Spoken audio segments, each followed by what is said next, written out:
Yo no imaginaba que conocería el infierno real aquella noche, porque estaba a punto de morir.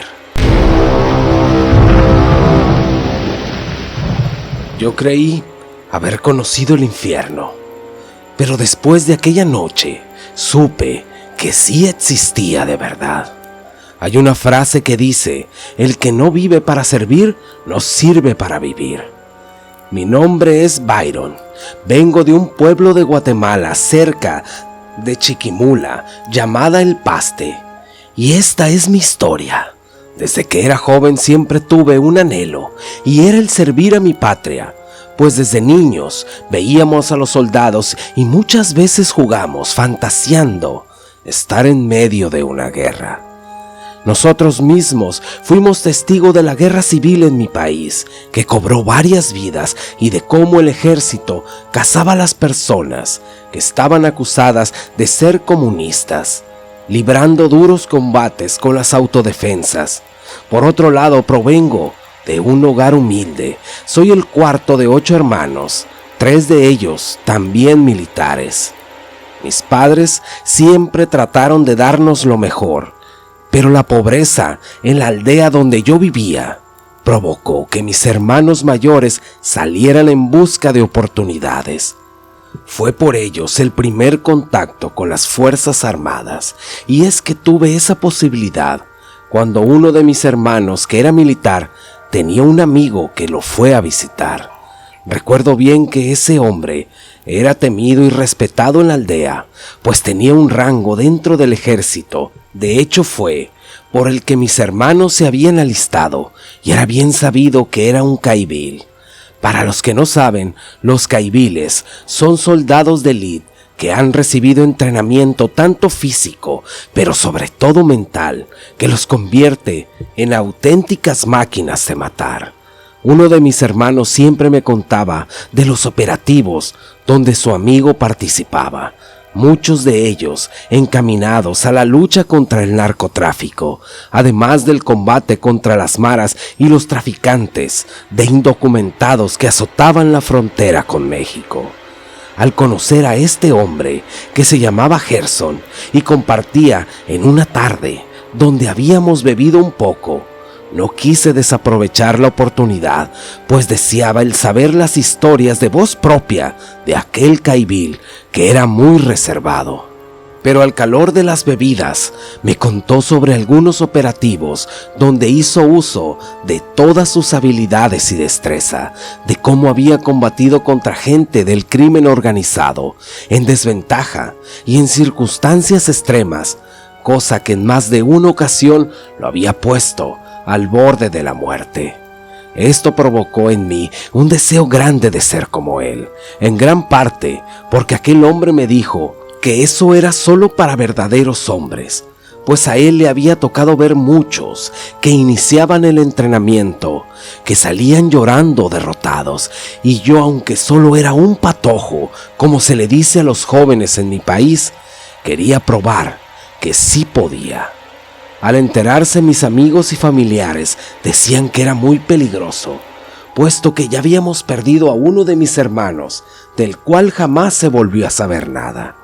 Pero yo estaba seguro de mi vocación, por lo que decidí primeramente enrolarme en las Fuerzas Armadas. Mis padres y mis familiares, al enterarse, me dijeron que no sería una tarea sencilla, que quizás era mejor olvidarme de todo aquello, pues temían que esa obsesión fuera a terminar mal. Pero que si eso era lo que quería, que lo intentara. Así que con esfuerzo y con el apoyo de mis hermanos mayores, me uní a ellos para alistarme en el ejército. Pronto mi actitud y ganas de aprender me permitieron sobresalir respecto a mis demás compañeros, por lo que mis superiores me veían con un gran potencial. Cuando regresaba a mi casa, mis amigos y mis familiares veían el cambio tan notorio que había en mi persona, puesto que ahora era muy disciplinado. Pero otra cosa que también notaron es que mi carácter era frío y distante con las demás personas. Mi madre, al conocerme y saber que de todos sus hijos siempre fui el más cariñoso con ella, me preguntó al respecto. Yo solo le respondí que no debía mostrar debilidades. Así siguió transcurriendo el tiempo, hasta que por fin tuve la oportunidad de recibir ese tan ansiado entrenamiento. Recuerdo bien que uno de mis superiores me dijo: vamos a ver si estás listo para el infierno. Y es que así se le conocía el lugar donde recibían el entrenamiento para ser Caibil. Este se encontraba en un lugar llamado Poptum Petén. Ese lugar por algo era llamado el infierno, y es que aparte del entrenamiento, el lugar tenía elevadas temperaturas, pues es parte de la selva tropical, además de una infinidad de insectos y serpientes que lo vuelven aún más peligroso. Desde el comienzo, todo fue extremadamente difícil, pues una de las cosas que los instructores nos enseñaban era que la mente dominaba el cuerpo. Por tanto, todo aquel que quisiera ser un Caibil debería ser capaz de dominar todos sus miedos. Había que perder el asco de comer cualquier cosa. Algunas veces nos dejaban sin comer para que buscáramos nuestro propio alimento, por lo que ya se imaginarán qué comíamos: insectos, serpientes y todo lo que tuviéramos a nuestro alcance. Además, aprendimos a manipular explosivos, a permanecer y a volvernos uno con la naturaleza, pues gran parte de las misiones tenía que ver con espionaje y exploración. Recuerdo que a veces perdimos la noción del tiempo, pues el entrenamiento era cualquier hora del día. De las cosas que quedaron grabadas en mi mente fue cuando nos hicieron escalar a través de unos riscos. Esa era una de las mayores pruebas, pues muchos compañeros cayeron sufriendo fuertes lesiones, pues todo lo hacíamos sin protección, simplemente haciendo uso de nuestro cuerpo y nuestra habilidad. Pero sin duda, la mayor lección que recibimos fue hacer lo que fuera necesario para cumplir nuestras misiones, sacrificando lo que fuese necesario, inclusive a nuestros mismos compañeros. Recuerdo que fuimos muy pocos los que completamos el entrenamiento. Cuando salí de aquel lugar, sentía una enorme satisfacción. Confieso con mucha vergüenza que una de las cosas que cambiaron dentro de mí fue que me volví una persona arrogante, muchas veces intolerante, pues al saber que la gente me temía, muchas veces abusé y maltraté a las personas sin ninguna razón alguna. Tal parecía olvidada mi vocación de servir a los demás. Después de eso, pronto comenzaron las misiones. Muchas de ellas muy arriesgadas, porque en aquel tiempo se había intensificado la lucha contra el narcotráfico. Sufrimos muchas bajas, puesto que tumbamos varios cargamentos de gente muy pesada. Recuerdo muy bien algo que cambiaría para siempre mi percepción del servicio militar, puesto que altos mandos estaban coluidos con los narcotraficantes. Recuerdo que en una ocasión nuestro superior nos hicieron que escoltáramos una carga hasta llegar a la frontera. Los narcotraficantes se burlaban en nuestra cara. Eso creo que fue un conflicto en mi interior, pues comencé a ver la realidad, que éramos simples peones de nuestros superiores que se enriquecían arriesgando nuestras vidas. En más de una ocasión participamos ayudando a narcotraficantes en su guerra que tenían por el territorio. Pero sin dudarlo, la gota que derramó el vaso fue el ver cómo una de las fiestas que aquellos capos hicieron, uno de mis compañeros murió, pues lo usaron como diversión en aquella fiesta. Recuerdo que luego de ese evento, yo deserté y regresé a la aldea de donde era originario, hasta que uno de mis antiguos compañeros fue a visitarme para ofrecerme trabajo que cambiaría mi vida para siempre. Este se había unido a un grupo paramilitar que servía de escolta para uno de los cárteles mexicanos. Decepcionado del servicio y con falta de oportunidades, me decidí a aceptar aquel trabajo. Poco a poco fui escalando en la organización y comencé a hacerme de mucho dinero, por lo que podía ayudar sin problemas a mis familiares.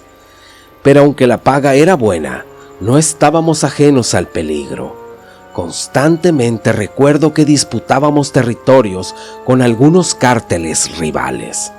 Yo era un lugarteniente de uno de los capos más grandes. Recuerdo que por aquellos días se nos pidió que fuéramos a apoyar, pues el patrón se quería apoderar de unos sembradíos de amapola.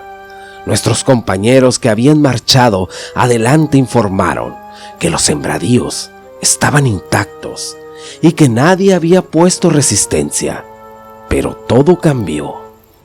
3 días después fuimos informados que nuestros compañeros habían sido emboscados, por lo que al llegar hasta aquel lugar vimos a los hombres masacrados por todos lados, a excepción de uno de nuestros compañeros que estaba agonizando y nos decía que aquello contra lo que nos enfrentábamos era el mismo diablo. Yo me reí y le dije: no, yo soy el mismo diablo, pues una de las cosas que me había llevado a tener el respeto dentro de la organización es que yo no tenía miedo a nada ni a nadie. El entrenamiento recibido me había permitido formarme un carácter a prueba de todo. De hecho, había perdido toda inmunidad, pues no me tocaba el corazón a la hora de ejecutar a mis enemigos, haciéndolo muchas veces de una manera cruel y sádica, por lo que incluso los miembros del cartel al cual yo pertenecía me temían y me llamaban el diablo.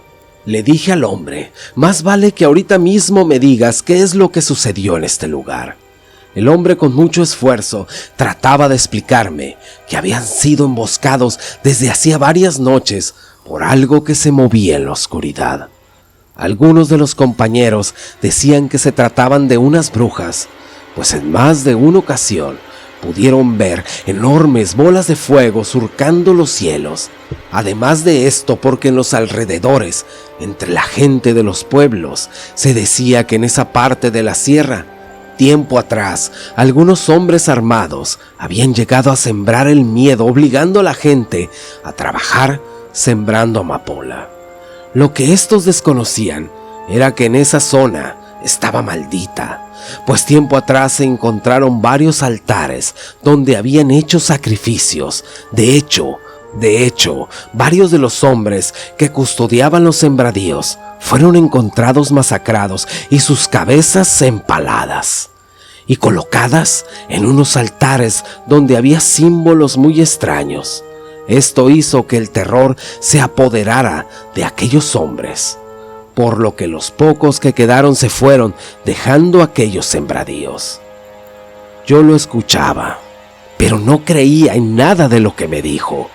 Luego, en eso, aquel hombre falleció. Después de aquel suceso, lo primero que hice fue cerrar un perímetro alrededor de los sembradíos y movilicé a los hombres, montando guardia de día y de noche. Así transcurrió una semana y todo parecía normalizarse, hasta esa noche, donde ya cerca de la madrugada se pudieron escuchar múltiples detonaciones. Eran los hombres que estaban cuidando parte del sembradío. De inmediato, todos nos pusimos en alerta y fuimos para ver qué acontecía. Al llegar contemplamos una escena que nos llenó de horror y espanto, pues pudimos ver a un grupo de aves enormes, de rasgos grotescos, dándose un festín con lo que quedaba de nuestros compañeros. Rápidamente abrimos fuego a discreción. Lo extraño fue que nuestras armas parecían atascadas. Las aves, al percatarse de nuestra presencia, comenzaron a volar elevándose, lanzando chillidos que parecían risas burlonas. Yo trataba de controlarme, pues la misión estaba a mi cargo, por lo que uno de mis hombres me preguntó en un tono desesperado: ¿qué haríamos? Yo no podría fallar. Eso era una de las cosas que había aprendido en mi entrenamiento: el nunca renunciar a ninguna misión, y más porque el patrón había depositado toda su confianza en mí, por lo que le dije a los hombres que defenderíamos ese territorio aunque tuviéramos que morir en el intento. Al día siguiente, uno de los hombres, que era del estado de Veracruz, me comentó que aquello contra lo que nos enfrentábamos no era de este mundo, que sin duda alguna aquellas aves que vimos la noche anterior no eran otra cosa que unas malditas brujas. Él me dijo que no importaba lo que hiciéramos, estas terminarían con todos nosotros, pero yo no estaba acostumbrado a recibir consejos de nadie, por lo que le dije que ahí solo habría de dos sopas: o se quedaba para pelear a mi lado, o yo mismo terminaría con él. Aquel hombre con una mirada resignada me dijo: si quieres sobrevivir tenemos que prepararnos para luchar contra esas malditas. Este hombre, al ser de un poblado pequeño, ya había tenido experiencias al tratar con esos seres, por lo que me dijo que nuestras armas no le harían ningún daño alguno. Me dijo que deberíamos curar las balas y que deberíamos ver la manera de ir a la iglesia para bendecir nuestras armas. Yo le dije que no necesitábamos de supersticiones y que no necesitaba de gente cobarde. Sin duda alguna, ese fue un error que hasta el día de hoy me lamentaré. Y sucedió que esa misma noche, cuando los hombres estaban montando su guardia, aconteció lo mismo que la vez anterior. Pero esta ocasión estas malditas comenzaron a rodearnos de tal manera que cada uno de mis hombres sucumbió ante esos horrendos seres. Estas malditas eran muy rápidas y astutas, pues no es que atacaran al azar, sino que se veía que cada movimiento estaba calculado. Hombre tras hombre caía en el embate de estas horribles aves. Les puedo asegurar que cuando tuve frente a frente a una de ellas, me llené de miedo y mojé mis pantalones, pues pude volver a experimentar ese miedo que yo creía que había perdido. Pues lo que vi era algo aterrador. Al tener cerca uno de estos seres, me abalancé para tratar de degollarla con un machete, pero al estar frente a ella, pude ver su aspecto. Era asquerosa, pues su rostro era similar al de una anciana con su piel reseca y su rostro lleno de erupciones. Pude ver también que en lugar de boca, ésta tenía un enorme pico del cual asomaba lo que parecía una lengua fina y esos ojos que parecían dos llamas de fuego que me miraban fijamente. Recuerdo también que en lugar de plumas, parecía tener una horrible pelusa apelmazada y unas garras prominentes. Cuando sus ojos se clavaron en mí, pude sentir un escalofrío por todo el cuerpo, pues pude ver que mi muerte estaba cerca. Esta de inmediato me atacó. Debo admitir que al estar en esa posición y sentirme vulnerable me sobrepasó, pues yo siempre pensé que había conocido el infierno al convertirme en un caibil, sin imaginar que conocería el mismo infierno, el infierno real. Aquella noche estaba a punto de sucumbir, pero algo extraño sucedió, pues hubo algo que comenzó a hacerles frente a esas malditas brujas. Pude ver que varias sombras las estaban atacando, logrando terminar con una de ellas. Al otro día, cuando desperté, pude ver a un hombre ya entrado en años que me ofrecía café. Este me dijo: por poco y te friegan, muchacho. Yo no entendí y quizás él pudo ver mi rostro lleno de confusión. Así que me dijo: aquello que vistes no fue un sueño, muchacho. Fueron unas malditas brujas que acabaron con todos tus compañeros y de no ser por mí, ya estarías muerto. Yo, adolorido por las heridas sufridas, trataba de hablar, pero estaba muy débil, por lo que solo le pregunté: ¿quién es usted, señor? El hombre dio un sorbo de café y dijo: yo soy alguien al que le gusta el dinero. Gente con mucho poder nos contrataron para recuperar estos terrenos. Mis dos compañeros cayeron porque no me hicieron caso. Ahora lucho solo. Es mucho el dinero que está en juego y no lo dejaré ir. Nunca pensé encontrar al contrario aquí, por lo que ya te podrás imaginar lo que te espera, muchacho. Así que dame una buena razón para no entregarte con esa gente. Yo no sabía qué decir, pues aunque me había salvado la vida la noche anterior, sabía que lo que me esperaba era mucho peor. Yo solo le dije: viejo, estoy en tus manos, haz lo que mejor te parezca. El viejo se quedó pensando por un momento y me respondió: tienes una mínima oportunidad de sobrevivir. Te necesito para que me ayudes contra esas malditas brujas. Sabía que no tenía de otra, por lo que le dije: está bien, pero prométeme que de sobrevivir me vas a dejar ir. Él dijo: está bien, y te lo prometo, nada más porque lo más seguro es que no pases de esta noche. Yo le dije: ¿cómo vamos a terminar con esas malditas?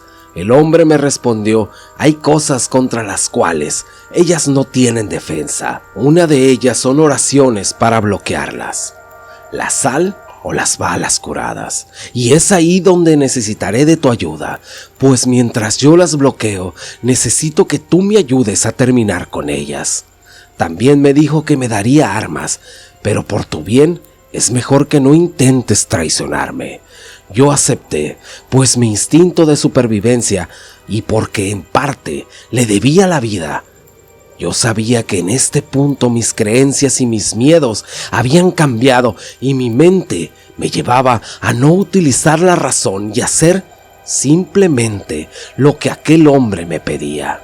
Así nos alistamos para lo que enfrentaríamos aquella noche. Recuerdo que el viejo me entregó un machete y un arma, el cual previamente ya lo había curado, y las balas también. Debo confesar que por mi mente cruzó la idea de traicionar al viejo, pero también sabía que él era el único que me podría ayudar a terminar con esas malditas brujas, por lo que decidí seguir con el plan que habíamos hecho. Ambos estábamos cerca de una hoguera que encendimos previamente. También habíamos impregnado sal en nuestros machetes, por lo que ya cerca de la medianoche se desató el infierno en aquel lugar. Recuerdo que aquellas aves comenzaron a surcar el cielo, rodeándonos. El viejo me dijo: muchacho, debes conservar la calma. Deja que ellas se acerquen para atacarnos primero. Por lo cual tuve que soportar la ansiedad y esperar cuando las aves estuvieran cerca del viejo. Comenzó a decir una oración, por lo que las brujas comenzaron a caer. Fue ahí donde el viejo me dijo: es hora, muchacho. Rápidamente me abalancé y abrí fuego contra dos de las aves que se encontraban en el piso. En esta ocasión, las balas pudieron penetrar su gruesa piel, provocando unos quejidos de mucho dolor. En eso el viejo se acercó para rematarlas con su machete, pero este fue alcanzado por otra de las brujas, lanzándolo al piso, teniéndolo a su merced. En ese momento pasó por mi mente la idea de dejar que aquella ave terminara con él, pero algo dentro de mí me hizo ayudarlo, disparándole a la bruja, terminando con ella, recordando el juramento que había hecho de servir a los demás. Lentamente el viejo se pudo incorporar. Cruzamos miradas, pero el peligro no había terminado, pues ahora yo fui atacado por otra de las brujas. Sus garras penetraban en mi carne, lo que me provocó una fuerte hemorragia. Parecía que todo había terminado, pero en un momento el viejo se abalanzó contra esa maldita bruja, bañándola de sal, provocando que ésta me soltara, para después mirar cómo el viejo le volaba la cabeza. Esta vez todo había terminado. Mi mente estaba llena de dudas. Mi mente volaba. Había estado en el infierno verdadero. Las manos me temblaban, pero también pensaba en lo que me haría aquel hombre. Así, al rayar el alba, cuando los primeros rayos del sol daban su luz, aquel viejo me aplicaba un torniquete en el brazo, pues había perdido mucha sangre. Mientras me recuperaba, el hombre me dijo: puedes irte, muchacho, yo soy un hombre de palabra. Y a pesar de que eres un mercenario, puedo distinguir entre un hombre con honor. Tú eres uno de ellos, muchacho. Así yo le agradecí. Ese día fue como si hubiera vuelto a nacer. Como pude, me alejé de aquel maldito lugar en la sierra, Al no saber qué hacer, regresé a mi tierra, pues imaginaba que el patrón nos había dado por muertos a todos. Infelizmente, a causa de aquella batalla, sufrí la amputación de mi brazo. Hoy en día, tan solo los recuerdos quedan. Al regresar a mi tierra en compañía de los míos, donde llevo una vida llena de carencias, pero siempre tratando de ayudar a mi gente, algo pude comprobar: que al final de cuentas, todos somos peones del mejor postor. No importa si es del gobierno o del crimen organizado, al final de cuentas, somos valiosos mientras somos útiles. Los novios salieron de la iglesia. Enfrente de ellos, pájaros negros rondaban la iglesia. Nubes negras aparecieron y una batalla entre brujas pronto se haría inevitable. Eran los años 70 y Lupita era la hija consentida de su papá, a pesar de que eran 4 hermanas. Ellos eran de la Cruz de Lota, pero se fueron de ahí, llegaron a un rancho cerca de Culiacán y ahí se establecieron. Al que preguntaba por el motivo que se habían venido de allá y el por qué habían dejado su casa, su ganado y todos sus bienes, el papá de Lupita solo les contestaba que eran problemas personales y que no pregunten más, porque no voy a dar explicaciones. Aunque todos se daban cuenta que no habían venido con muy buen estado de salud, se rumoraba que don Martín hablaba solo y en ocasiones parecía como si platicara con alguien en voz baja. Una de las cosas que se escuchaba que él decía era: no hables tan recio, porque si lo haces, ella nos va a escuchar y va a venir. A veces la gente le preguntaba: ¿quién va a venir, Martín? Y solo contestaba con su dedo en la boca: shh. Las hermanas de Lupita siempre se sentían celosas de ella. Tenía un cuerpo perfecto y una cara muy hermosa. Cuando las 4 hijas le preguntaban a su mamá por qué habían dejado su casa, la mamá solo agachaba la cabeza y se retiraba callada. Ellas estaban tristes, pues allá habían dejado a sus respectivos novios y amistades. Lupita no se sentía tan triste, pues veía la oportunidad de conocer nuevas personas. Y no pasó mucho tiempo de su llegada, cuando las 4 muchachas conocieron al muchacho más guapo del pueblo y con mucho dinero, pues a pesar de ser muy joven, él ya tenía su futuro resuelto. Tenía muchos terrenos que los usaban para sembrar hierba mala y le iba muy bien en su negocio. Tenía muchas mujeres detrás de él. Pero al conocer a las hijas de don Martín y especialmente a Lupita, él quedó hechizado por su belleza. Jesús empezó a frecuentar la casa de don Martín. Iba con la ilusión de conquistar a Lupita. Ella era la mayor y no se parecía en nada a las otras hermanas. Su piel era como de porcelana muy clara. Su cabello era rojo como el fuego, largo y rizado. Donde sea que llegaba, llamaba la atención y parecía que embrujaba a los hombres.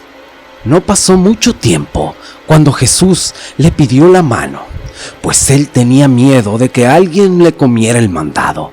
El padre de Lupita rápido aceptó que se casara, pues Jesús tenía mucho dinero. Lupita pronto se ganó el odio de todas las jóvenes que pretendían a Jesús. Así que Lupita estaba feliz por casarse e irse de su casa lo más pronto posible, porque sus hermanas empezaron a portarse mal. Ya casi no le hablaban, le hacían maldades como romperle su ropa y le escondían sus cosas personales. Y en una vez, cuando ella estaba dormida, le llenaron la cama de sapos. Aunque Jesús tenía muy mala reputación por muy enamorado, pues el muchacho estaba de buen ver, aparte que tenía mucho dinero, muchas jóvenes lo seguían. Pero desde que conoció a Lupita, sucedió algo muy extraño. solo tenía ojos para ella. Él solo se concentraba en enamorar a su Lupita, hasta que llegó el día de su boda. Lupita estaba radiante y feliz, a pesar de que sus hermanas la ignoraban y nunca le ayudaron con nada para los preparativos de la boda. La iglesia estaba a reventar. Todo el pueblo quería ver, hasta gente de otros lados fue a ver la boda, nada más por morbo. Querían conocer a la mujer que había logrado atrapar a aquel joven tan codiciado por las mujeres. Ese día, al salir de la misa, en la entrada, estaba rodeado por muchos pájaros negros. Para la sorpresa de la gente, ahí estaba, parada enfrente de los novios, una de las amantes. Pero esta en particular tenía muy mala fama. Decían que con sus brujerías le espantaba a todas sus novias, y a esta, por más maldiciones que le echaba, nunca pudo hacerlo. Esta le gritó a todo pulmón: ¿a poco por esta mocosa babosa me vas a dejar? No creas que los voy a dejar vivir felices y contentos. Se acercó a la novia y le dio un jalón de cabellos. Dos de los guaruras de Jesús se acercaron, apuntándole con sus armas en la espalda, muy discretamente, y le dijeron que se marchara. Ella soltó rápido a Lupita, trayéndose un mechón de cabellos. Se acercó a la cara de Jesús, diciéndole: «Tú eres mío», y le dijo a la novia: «Tú no vas a venir aquí a quitármelo, estúpida». Todo se volvió un alboroto. Los guardias de Jesús la agarraron por los brazos para sacarla de ahí. De la nada, nubes negras taparon la luz del sol. La gente del pueblo veía con asombro cómo el día casi se convertía en noche. De pronto empezó a llover. Jesús corrió a abrazar a su amada Lupita, que con la lluvia se le corrió el maquillaje. Parecía como si llorara lágrimas negras. Sus hermanas, en vez de ayudarla, comenzaron a reírse de ella. Entonces, el papá de Lupita, con un grito muy potente, las calló a todas. Se acercó con Jesús y le dijo: «Cuida a mi hija, llévatela a tu casa y apártala de estas malditas locas que quieren hacerle daño. Con tu vida me respondes si le llega a pasar algo». Jesús agarró a Lupita y se la llevó a su casa, en una hacienda que tenía. Al llegar, Jesús dio órdenes que vigilara bien la casa, por si llegara a aparecer alguien. Al llegar, los recién casados olvidaron por un momento el mal rato que pasaron. La luna de miel parecía no terminar en aquellos días, hasta que Lupita quedó embarazada. Empezó a engordar. Ella se ponía de muy mal humor con facilidad. Ya ni siquiera toleraba a Jesús. Fue entonces que empezaron los pleitos. Jesús prefería estar fuera de la casa con tal de no verla. Lupita, por otro lado, empezó a ver cosas muy extrañas en su recámara. Al entrar, varias veces vio una silla mecedora meciéndose. Ella se paró enfrente de la silla y se tallaba los ojos, pues pensaba que ella solo imaginaba. De pronto la silla empezó a moverse con más fuerza. Ella se armó de valor y la detuvo con sus propias manos. En ese momento, todo se quedó en calma. Ella se tranquilizó, pero al soltar la silla, ésta salió volando hasta chocar con la pared. Ella quiso correr y quería salir de la recámara, pero parece que esa fuerza también la detuvo y la aventó al piso. En ese momento, Lupita quedó desmayada. Cuando despertó, estaba acostada en su cama, y ahí cerca de ella estaba la señora que hacía el aseo. Le preguntó que cómo se sentía. Ella le dijo que estaba aturdida y muy confundida. Le preguntó a la señora que si qué había pasado. La señora le dijo que cuando entró a la recámara la había visto tirada y que no sabía qué pasaba. Lupita le preguntó que si dónde estaba la silla mecedora. Ella le contestó: «Está ahí, en su lugar. Nadie la ha movido. Ahí fue cuando Lupita le platicó lo que había pasado. La señora se levantó y fue a hacerle un té para los nervios y le dijo: tómese eso y la tranquilizará. Pero Lupita estaba segura de lo que había visto. Ella le dijo a su esposo, pero como era de esperarse, él no le creyó. Así pasaron los días. Lupita vivía con miedo, pues seguido escuchaba la voz de una mujer que le susurraba al oído: vas a morir. Un día estaba desayunando y escuchó los susurros y, con deseos de no escuchar más esa voz, gritó delante de todos con mucha fuerza: ya cállate. Todos se quedaron asustados viéndola, pues pensaban que estaba loca.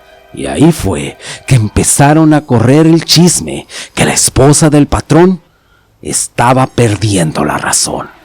Su papá y las hermanas fueron a visitarla, pues su esposo Jesús pensaba que eso le ayudaría un poco, aparte que estaba próximo su parto, y su papá estaba muy preocupado, pues escuchaba en el pueblo que decían que Lupita se estaba volviendo loca.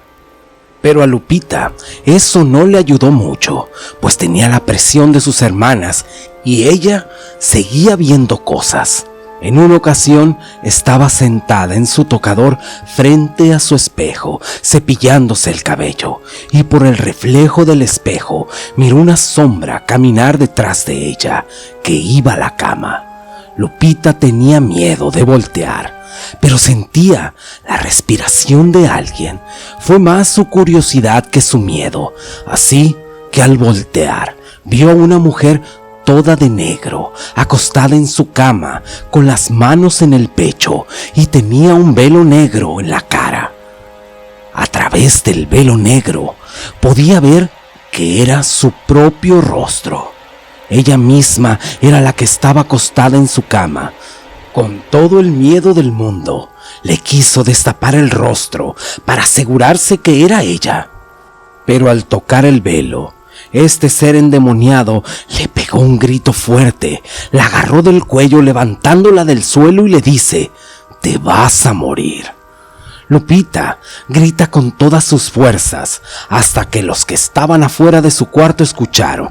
Todos corrieron a su recámara y la ven ahí, tirada en el suelo, en un baño de sangre. Al parecer, se le había adelantado el parto. Una de las hermanas mandó buscar a Jesús para que le avisara que su esposa iba a dar a luz. Pero Jesús estaba muy entretenido en la casa de su amante Leticia. El señor trabajador, muy angustiado, le dice que su esposa está muy grave, pero su amante lo detiene y le dice que es puro chantaje, que no le haga caso. Aparte, que ella está loca. ¿Para qué quieres una mujer así? A lo que el señor le dice: verá, señor, la señora Lupita está muy mal, pues ya perdió mucha sangre. Al escuchar esto, Jesús agarró sus cosas y le dice al señor: vamos a ver a mi mujer. Se montaron en su caballo y se fueron apresurados. Pero Leticia le gritó muy enojada: tu mujercita ni para parir sirve, y de todos modos se va a morir. En el camino los agarró una tormenta fuerte, apenas si se podía ver por dónde iban, lo que hizo que se retrasaran más. Al llegar, Lupita ya había tenido una hermosa niña, y ahí por un lado de Lupita estaba su papá, sosteniendo la mano y rezando con todas sus fuerzas por su hija, que cada vez estaba más pálida y sin fuerzas, pues ya había perdido mucha sangre. Lupita le dijo con una voz muy débil: papá, me quieren matar, veo apariciones, y debajo de mi cama encontré una bolsa con unos huesos pequeños, una moneda antigua, una planta muy rara y un mechón de cabellos que parece son míos. Esto es brujería. Su papá se quedó muy pensativo y dijo: ay, hija, yo sé a quién recurrir. En eso llegó Jesús y se quedó ahí parado en la puerta porque vio la cara de su suegro enojado y le dice: tú prometiste cuidarla, pero veo que muy rápido se te olvidan tus promesas. Martín, su papá, se fue muy enojado de ahí, pero se quedó más preocupado por lo que le había contado su hija Lupita. A los días, ella se recuperó poco a poco. Ella se dedicaba solo a su bebita, pues Jesús, su esposo, no lo veía en todo el día, solo llegaba de noche y se portaba muy distante con ella. Dormían en cuartos separados, pues ella sabía que nunca había dejado a su amante Leticia, así que Lupita sufría en silencio. Hasta que un día, Lupita se armó de valor y decidió ir a buscar a su marido con su amante Leticia, pues ya estaba harta de seguir así. Pero al salir de la hacienda, la rodearon unos perros negros, con los ojos rojos, enfurecidos, como queriéndola atacar. Lupita poco a poco iba retrocediendo, pero se le dejaron ir encima. Entonces Lupita empezó a correr y a gritar, y todos salieron para ver el alboroto, y vieron que Lupita corría como loca, pero nadie veía a los perros negros. Ella corría y gritaba auxilio: quítenme a los perros.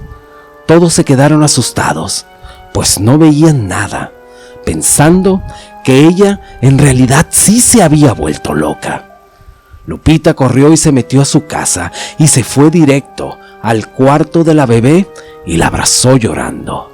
Lo que nadie sabía es que la bruja Leticia le había dejado un hechizo en la entrada de la hacienda para que Lupita, cuando quisiera salir, se le aparecieran esos perros guardianes para asustarla.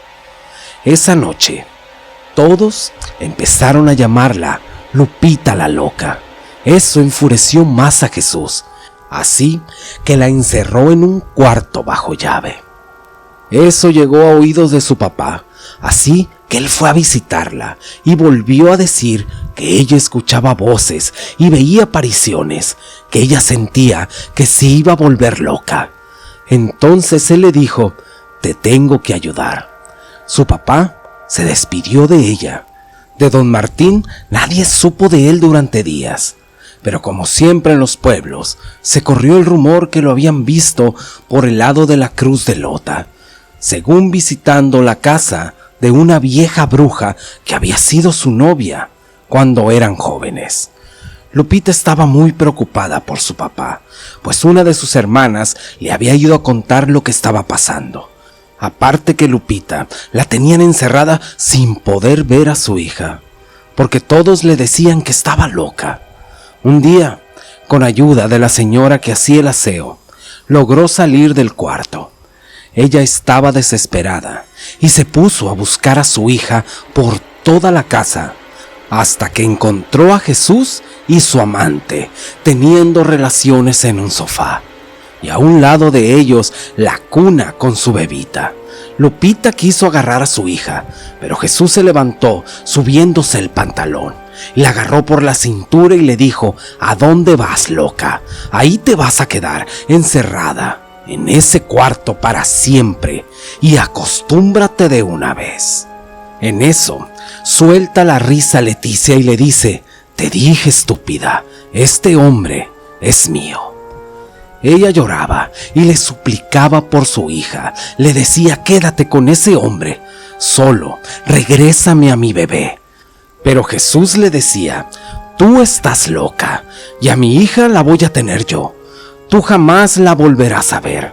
Entonces ella forcejeó con Jesús y le dice: ya no me vas a volver a encerrar nunca más.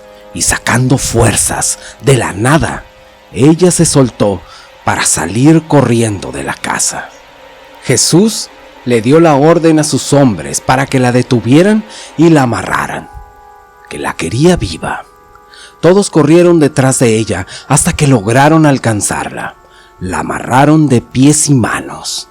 Leticia salió de la casa diciéndoles a todos que ella quería matar a su propia hija. Todos embravecidos empezaron a insultar a Lupita. Todos querían apedrearla y a golpearla. Leticia estaba muy feliz, pues estaba logrando su cometido. Jesús no decía nada, solo tenía la vista perdida. Él solo hacía lo que Leticia le pedía. Estaban a punto de lincharla, cuando de pronto el cielo oscureció en medio de truenos y relámpagos.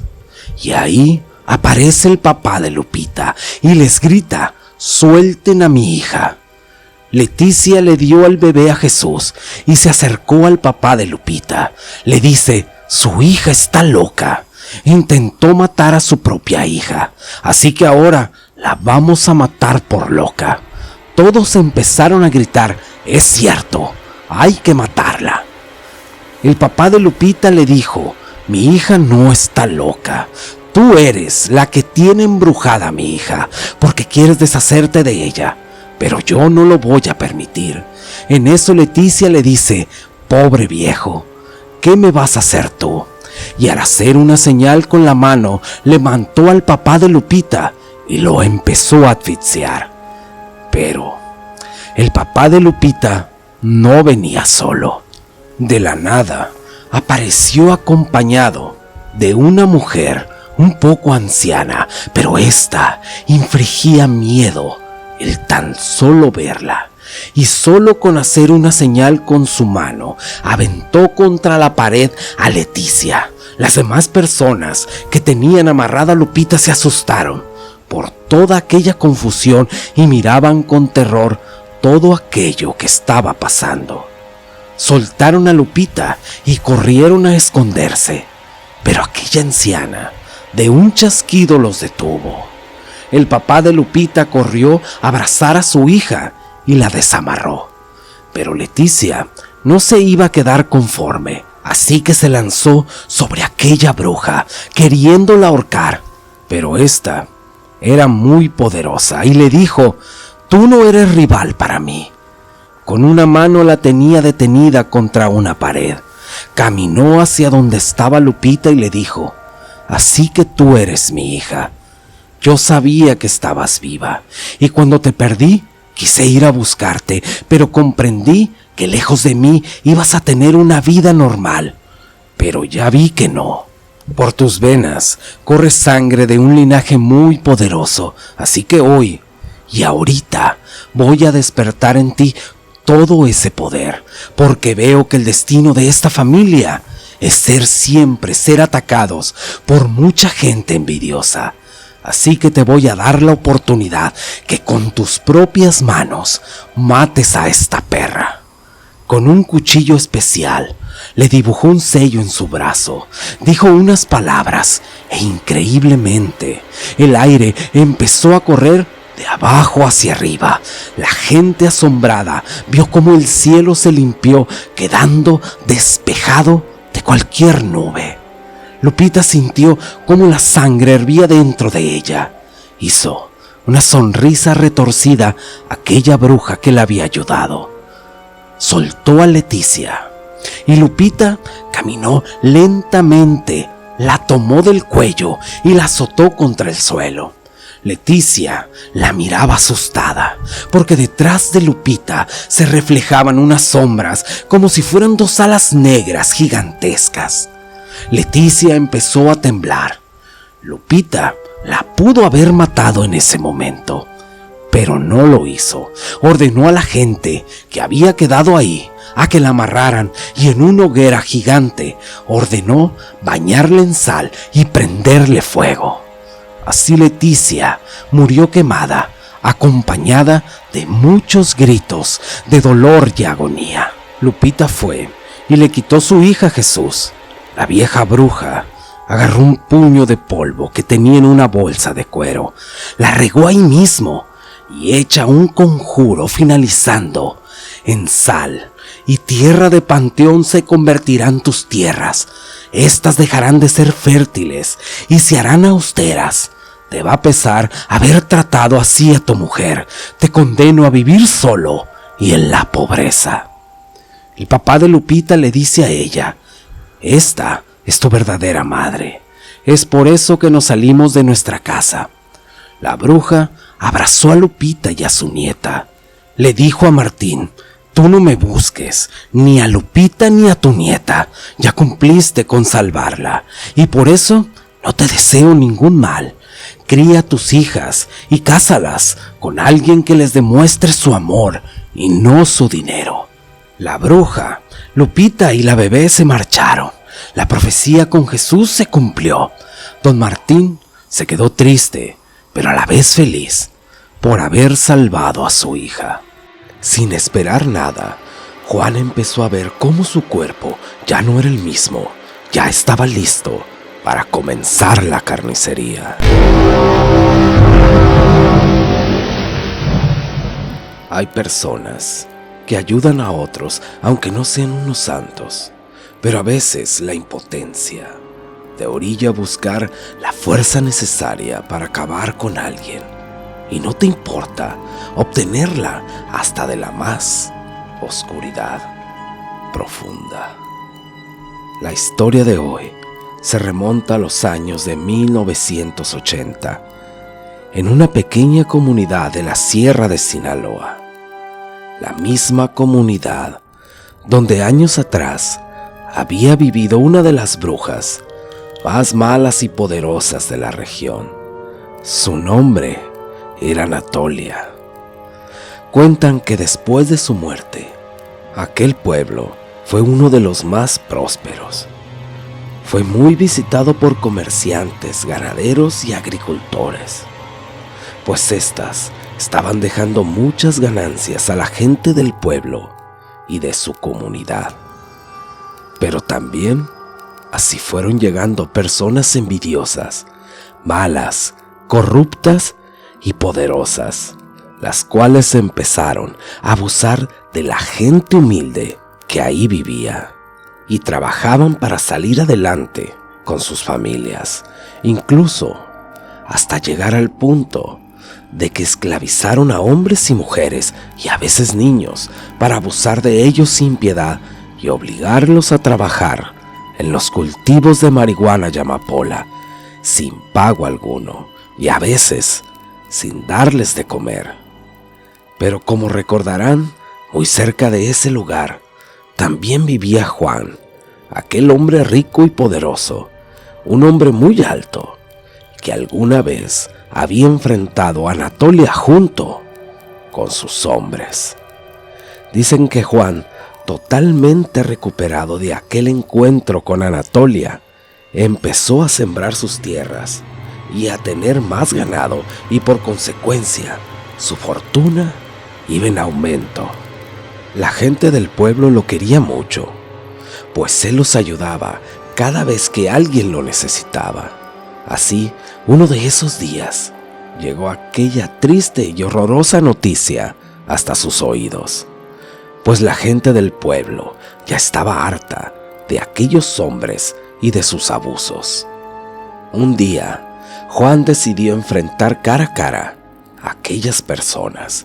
Reunió unos cuantos hombres, pues él solo pensaba platicar con ellos y llegar a un buen arreglo para todos.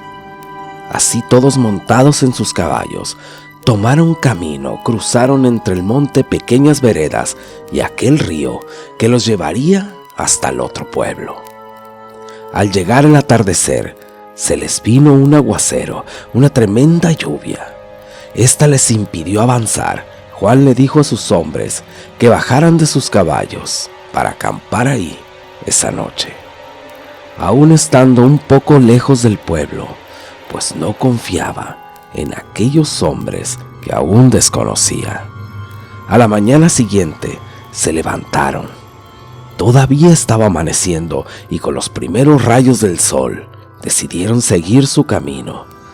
Dicen que no pasó mucho tiempo y al poco rato de haber avanzado, encontraron sobre un arroyo algunas ropas desgarradas y junto a ellas un sombrero y un cadáver. Al parecer lo habían amarrado y asesinado.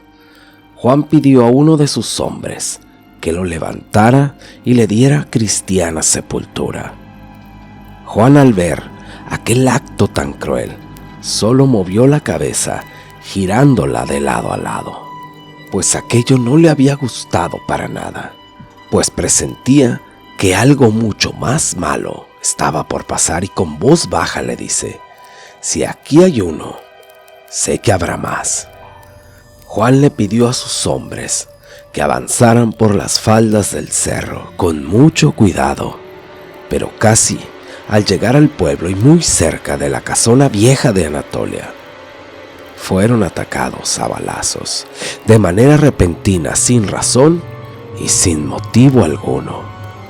Pero en ese momento, solo Juan y uno de sus hombres estaban armados con alguna pistola, por lo que les pidió a sus trabajadores esconderse y regresar lo más rápido posible. Dicen que era una cacería, una lluvia de balas en contra de Juan y sus trabajadores. Escapar era casi imposible, pues aquellos hombres armados eran demasiados. Dicen que Juan, enfurecido, les gritaba mientras le disparaban: salgan y den la cara, vamos a negociar como hombres. Cuentan que 2 de los trabajadores de Juan alcanzaron a regresar y perderse entre el monte, mientras que otro de ellos lo alcanzaría una bala ahí junto a Juan. Era Martín, uno de sus más fieles trabajadores y compañero. Así pasaron un buen rato, entre disparos y gritos. Cuentan que Juan, ya sin balas en su pistola, decidió salir de aquel pequeño montón de piedras que lo ocultaba para correr hacia el monte. Pero de igual manera fue alcanzado por una bala. Dicen que Juan, malherido, se levantó y se perdió entre la maleza del monte, donde aquellos hombres lo buscaron por varias horas sin encontrarlo y hasta darlo por muerto. Otros dicen que Juan, malherido, subió a aquel cerro y se perdió entre el monte hasta llegar a una pequeña cueva, la misma cueva donde años atrás Anatolia se había sacrificado. La cueva estaba oculta entre piedras y maleza, y el olor a orines de murciélago era insoportable. En el piso de aquel agujero estaba lleno de huesos de humanos, y que Juan, malherido, casi agonizaba. Se acercó hacia el fondo, llegando al mismo lugar donde Anatolia había muerto. Ahí Juan, en su agonía, recordó algunas de las palabras que la gente decía de aquella mujer, y que en ese lugar había sacrificado su cuerpo para que su alma aún quedara en este mundo. Juan, a punto de morir, decidió hacer un pacto con aquella alma, con aquel espíritu infernal que aún estaba en esa cueva, detrás de aquella oscuridad y aquel olor insoportable. Apareció una figura espantosa, con un cuerpo deforme y algunos trapos blancos. Su cara era como un demonio, con ojos brillantes, con orejas muy largas y unos colmillos enormes. Cuentan que aquel demonio lo tomó de la mano y, sacando su gran lengua, lambió la cara de Juan, ya casi inconsciente, dándole la fuerza y agilidad de varios hombres. El pacto se hará si así lo decides. Te daré el poder que ocupas para tu venganza y acabar con esos hombres. Después me pagarás con tu alma y enterrarás tu pasado para ser mi más leal súbdito y servidor. Rechazar aquel pacto para Juan no era una opción, pues de negarse, la muerte finalmente llegaría. Así, Juan, convencido por aquel demonio, decidió regresar al pueblo.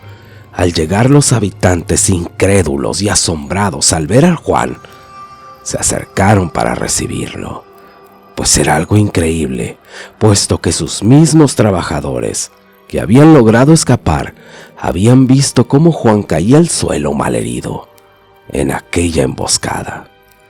La gente estaba feliz, pues Juan significaba una esperanza para aquella comunidad. Así que Juan, junto con algunos del pueblo, decididos y con sed de venganza, se armaron para ir a enfrentar a aquellos salvajes hombres. Juan había vuelto con todo el poder y la fuerza que necesitaba. Planearon llegar a la medianoche, pues ahora los sorprendidos serían aquellos hombres. Juan le pidió a la gente que lo acompañara y que esperaran a que él diera la orden, ya que él sería el primero en entrar a aquel lugar y les abriría el paso. Al llegar a ese lugar, miraron el campamento donde se juntaban y se resguardaban aquellos malhechores para dormir. El lugar estaba cercado con palos y alambres de púas y la casona se miraba al fondo. Al frente varios caballos y hombres armados hicieron guardias. El lugar dicen que era una fortaleza y era casi imposible de entrar. Pero Juan estaba listo. El sentimiento de recordar lo que la vez anterior había pasado, dicen que lo puso como un loco. Aquel hombre tranquilo se convirtió en algo que no sabían qué era, pero su camisa se empezó a rasgar, sus botas se partieron y todo su cabello se erizó. Era algo muy salvaje. Cuentan que de repente empezó a correr de un lado a otro, con una agilidad increíble, pero aullando como un lobo. La noche era muy clara, pues la luna estaba en todo su esplendor. Cuando se miraba cómo aquel hombre mitad bestia empezó a poner nerviosos a los hombres de aquel sitio. Dicen que uno de los hombres armados se acercó al alambrado para ver lo que estaba pasando, cuando Juan da un tremendo salto, cayéndole encima y arrancándole el brazo de un solo golpe con sus afiladas garras. Los hombres de Juan y los del pueblo, los que lo habían acompañado, estaban aún más asustados. No sabían si huir de ahí o quedarse, incrédulos de lo que estaban mirando. No podían creer que Juan era aquella bestia con aquella fuerza y agilidad que estaba atacando a aquellos malditos hombres. Uno a uno fueron atacados con tal salvajismo que al ver lo que estaba pasando, aquellos hombres se echaron a correr hacia el monte, pues la lluvia de balas no podía alcanzar a aquella bestia. Pero Juan se internó en el monte y a uno por uno los sacó, ya sin vida, lanzándolos a lo que era el medio de aquel patio, a aquellos asesinos.